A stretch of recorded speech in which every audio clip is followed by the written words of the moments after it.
I think it's important to highlight that there are a number of international powers and actors who will be celebrating the toppling of Imran Khan in Pakistan. Among them are Saudi Arabia, the UAE and the European far right, who have been exceptionally uncomfortable with Imran Khan's loud and outspoken defense of Islam and the implications of his soaring popularity in the Muslim world in a period in which they are seeking to de-Islamize their societies and move away from Islamic influences. Saudi Arabia's Mohammed bin Salman is in the midst of de-Islamizing the kingdom and has shifted his foreign policy priorities accordingly. When Israel stormed the Al-Aqsa Mosque and bombarded Gaza last year, Saudi media backed the Israeli narrative and blamed the Palestinians, while Imran Khan lambasted the Israeli oppression. When Francis Macron defended the cartoons ridiculing the Prophet Muhammad sallallahu alaihi wasallam and then proceeded to pass a range of draconian laws restricting the freedoms of French Muslims, the UAE insisted Macron was correct to do so in the interest of French national security, while Imran Khan criticized Macron and delivered a historic speech in the UN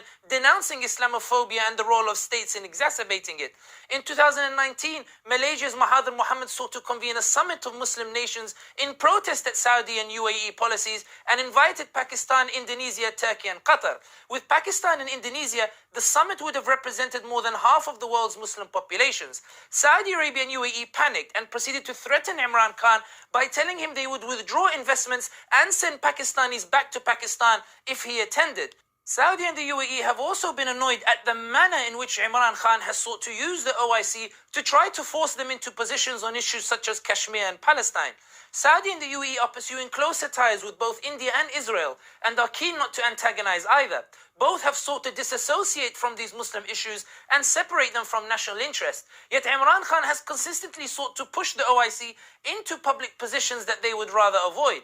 For the far right of Europe, the momentum Imran Khan inspired in Muslim communities and his persistence in pushing for measures at the UN against Islamophobia have been a source of particular irritation. This is why, with the toppling of Imran Khan, the prominent Dutch Islamophobe Geert Wilders tweeted, "Good riddance, wa inna lillahi wa inna ilayhi raji'un."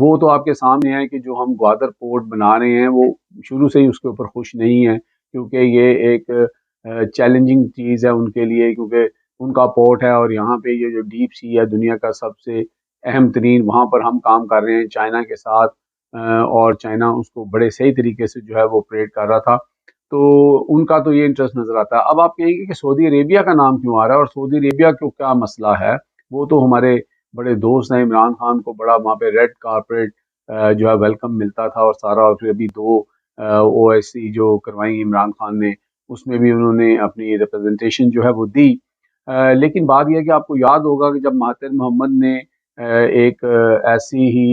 تنظیم بنانے کی بات کی تھی کہ اگر OIC کام نہیں کر رہی تو ہم کوئی اور پلیٹ فارم بنا کر وہاں سے شروع کرتے ہیں، تو بڑا سخت ریاکشن سعودی عربیہ کی طرف سے آیا تھا، یہاں تک آیا تھا کہ آپ کے لوگ واپس بھیج دیں گے، قرضہ واپس لے لیں گے، مانگ لیا سارا کچھ، تو ان چیزوں کو پھر مینج کیا گیا اور عمران خان وہاں پہ نہیں گئے تھے۔ لیکن ابھی جو مسئلہ ہے وہ بڑا ڈفرینٹ ہے، وہ یہ ہے کہ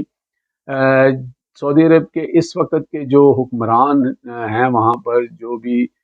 کرتا دھرتا ہیں، ان کے جو مین سٹریم لوگ ہیں، وہ جو ہیں وہ اس وقت وہاں پر ایک سمجھ لیں کہ آزاد خیالی اور ایک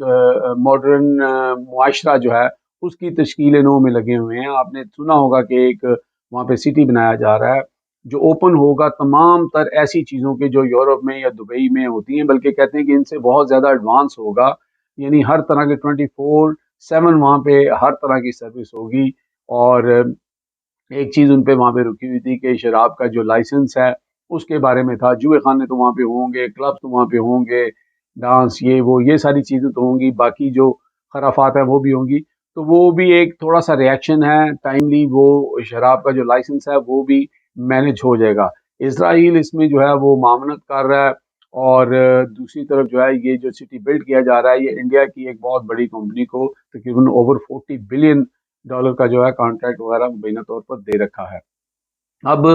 یہاں پہ یہ بات آتی ہے کہ اس ساری چیز کا عمران خان کی گورنمنٹ کو ٹوپل کروانے میں سعودی گورنمنٹ کا کیا انٹرسٹ ہو سکتا ہے؟ تو بات یہ ہے کہ وہ حکمران جو وہاں پہ اس طرح کی آزاد خیالی کی سوچ رکھتے ہیں، ان کو اس بات سے بڑی سخت تکلیف اور اذیت ملتی ہے کہ ایک پاکستان کا جو اجمی، ہمیں کہتے ہیں کہ اجمی بندہ ہو کر وہ پوری دنیا میں اسلام فوبیا کے خلاف بات کر رہا ہے، وہ پوری دنیا میں جو ہے وہ نبی پاک صلی اللہ علیہ وسلم کی نموس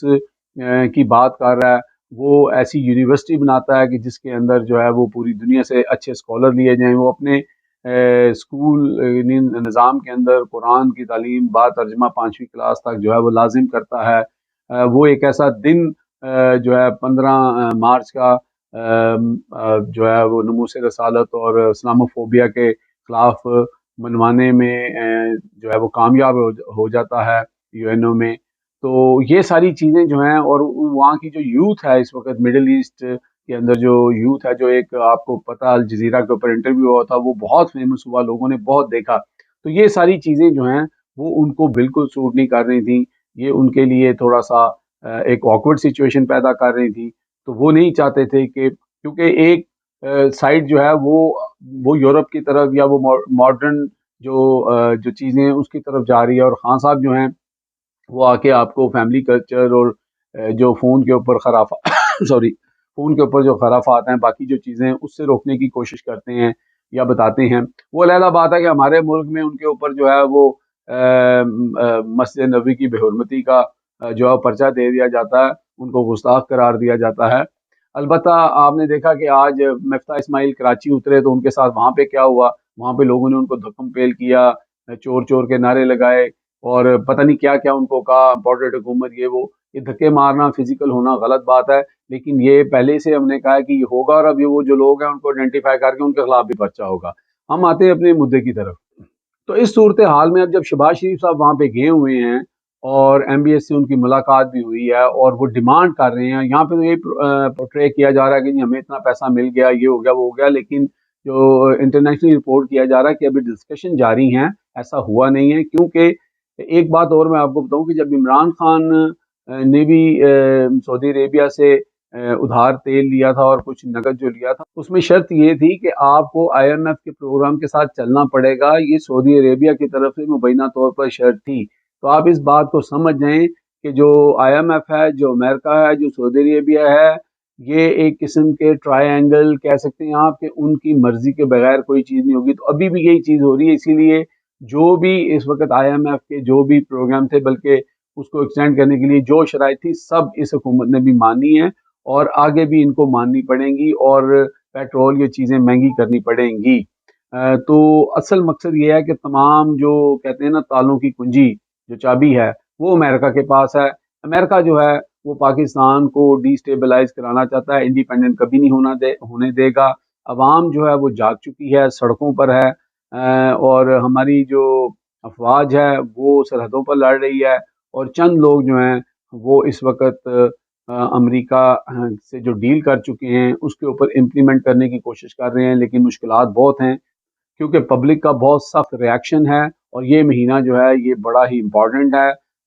اسی لیے کوئی پتہ نہیں کہ اونٹ کس کروٹ بیٹھے. یہی وجہ ہے کہ میاں نواز شریف صاحب بھی اپنی ٹکٹ اور اپنی سیٹ جو ہے وہ ہولڈ کر کے بیٹھے ہوئے ہیں. تو وہ یہ نہیں چاہتے کہ وہ یہاں پہنچیں اور پتہ لگے کہ کچھ اور ہی کام پڑ گیا. تو یہ آج کا میرا ولاگ تھا. پسند آئے تو کمنٹس ضرور کریں، لائک کریں، اور میرے چینل کو سبسکرائب کریں. اب مجھے یہ لندن سے اجازت دیں. ٹیک کیئر، اللہ حافظ. پاک آرمی زندہ باد، پاکستان پائندہ باد.